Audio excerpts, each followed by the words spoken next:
क्या हो अगर सिर्फ 21 दिनों में अपनी पूरी की पूरी तकदीर को बदलना मुमकिन हो? ये सुनने में कोई कहानी लग सकती है, लेकिन ये नेपोलियन हिल का एक बहुत मजबूत दावा है। उनके हिसाब से इसका राज दुनिया की सबसे बड़ी ताकत में छुपा है।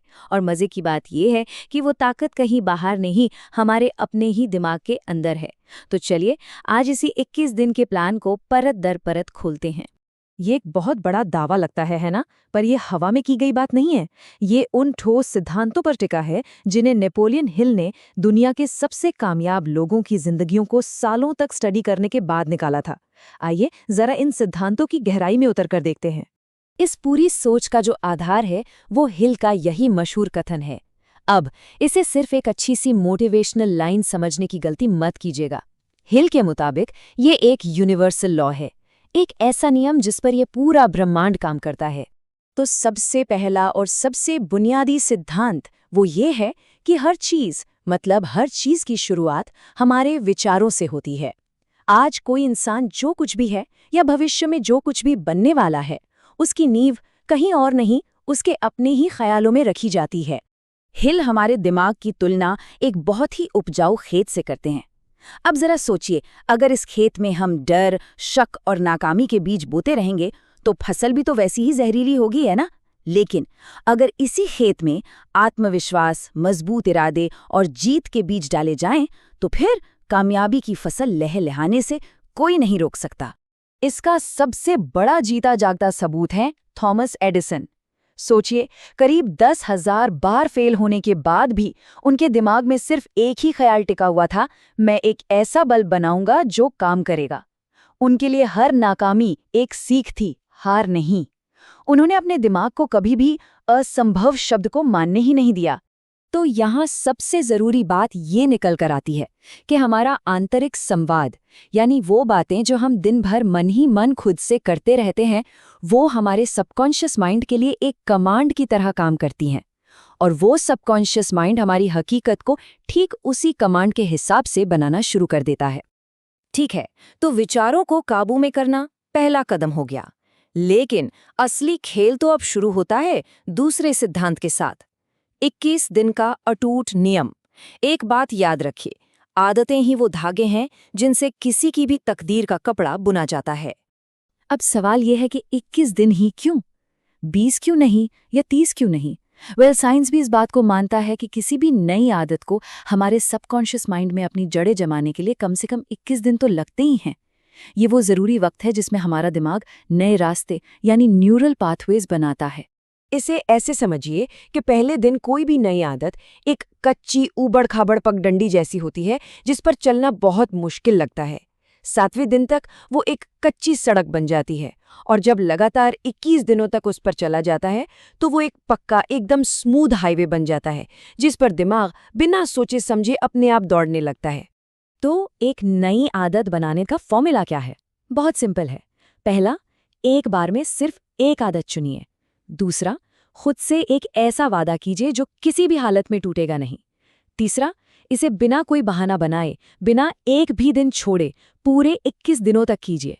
और चौथा, वो आदत आपकी पहचान का हिस्सा बन जाएगी। आप सोचने लगेंगे, मैं तो वो इंसान हूं जो रोज सुबह जल्दी उठता है। चलिए, आदतें तो बन रही हैं, पर उन्हें लगाना किस दिशा में है, यहीं पर तीसरा सिद्धांत काम आता है। एक बिल्कुल साफ, क्रिस्टल क्लियर लक्ष्य की ताकत। क्योंकि बिना मंजिल के तो बेस्ट से बेस्ट टैलेंट और एनर्जी भी बेकार चली जाती है। देखिए, बस ये कहना कि मुझे अमीर बनना है या मुझे खुश रहना है, ये किसी काम का नहीं है। ये तो खोखले लक्ष्य हैं। इसकी जगह एक साफ, बड़ा मकसद होना चाहिए। जैसे कि अगले 5 सालों में मैं अपने परिवार को वो शानदार जिंदगी दूंगा जिसके वो हकदार हैं। देखिए, दोनों बातों में कितना फर्क है। ये स्पेसिफिक है, इमोशनल है और इसका एक टाइम फ्रेम है। और इस लक्ष्य में जान डालने के लिए इसे साफ साफ एक कागज पर लिखिए। हर सुबह उठते ही इसे 2 बार जोर से पढ़िए, पूरे एहसास के साथ, और रात को सोने से ठीक पहले इसे फिर से पढ़िए। यही वो तरीका है जो आपके लक्ष्य को आपके चेतन मन से निकालकर आपके सबकॉन्शियस मन की गहराइयों में उतार देता है और फिर असली जादू शुरू होता है। अच्छा, मंजिल तय हो गई, लेकिन उस तक पहुंचने के लिए खास हथियार तो चाहिए, है ना? और ये हमें लाता है चौथे सिद्धांत पर, जो है स्पेशलाइज्ड नॉलेज, यानी किसी खास विषय के गहरे ज्ञान की तलवार। और यहीं पर एक कड़वा सच हमें समझना होगा। सिर्फ जनरल नॉलेज, चाहे वो कितनी भी ज्यादा क्यों ना हो, वो किसी को अमीर या असाधारण रूप से कामयाब नहीं बना सकती। उसके लिए कुछ और चाहिए होता है। कामयाबी मांगती है विशिष्ट ज्ञान। ये किसी एक खास फील्ड की गहरी, प्रैक्टिकल और काम में आने वाली जानकारी होती है, जो किसी असली समस्या को सुलझाती है। जैसे हेनरी फोर्ड खुद कोई महान इंजीनियर नहीं थे, लेकिन उनके पास लोगों को ऑर्गेनाइज करने का विशिष्ट ज्ञान था।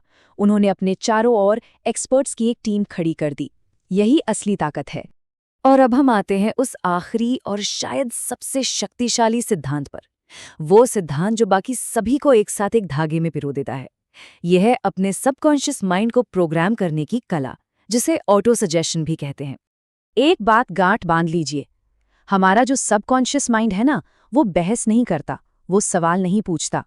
उसे जो भी बात बार बार पूरी भावना और यकीन के साथ बताई जाती है, वो उसे सच मान लेता है। उसे इस बात से कोई फर्क नहीं पड़ता कि वो बात अच्छी है या बुरी। तो इस 21 दिन के चैलेंज का अभ्यास क्या है? बहुत सीधा है। अपने बड़े लक्ष्य को 5 पॉजिटिव वाक्यों में बदलिए, उन्हें प्रेजेंट टेंस में लिखिए, ऐसे जैसे वो अभी सच हो रहे हैं। हर सुबह उन्हें पूरी फीलिंग के साथ जोर जोर से बोलिए और हर रात सोने से पहले उन्हें पूरे विश्वास के साथ मन ही मन दोहराइए। जैसे कि मैं कामयाब हूँ, मैं मजबूत हूँ, मैं हर दिन हर तरह से और बेहतर बनता जा रहा हूँ। याद रखिए, ये सिर्फ शब्द नहीं है, ये शक्तिशाली कमांड है जो सीधे आपके सबकॉन्शियस में जाकर आपकी हकीकत को एक नया आकार देना शुरू कर देते हैं। और जब इन सभी सिद्धांतों को बिना रुके पूरी ईमानदारी से 21 दिनों तक अपनाया जाता है, तब एक जबरदस्त बदलाव आता है। मन में जो शक के बादल होते हैं वो छटने लगते हैं, डर सिकुड़कर छोटा हो जाता है और अंदर से एक नया, कभी ना हारने वाला आत्मविश्वास पैदा होता है। तो ये सब जानने के बाद आखिरी और सबसे बड़ा सवाल एक ही बचता है कि 21 दिनों के बाद वो नया इंसान कौन होगा?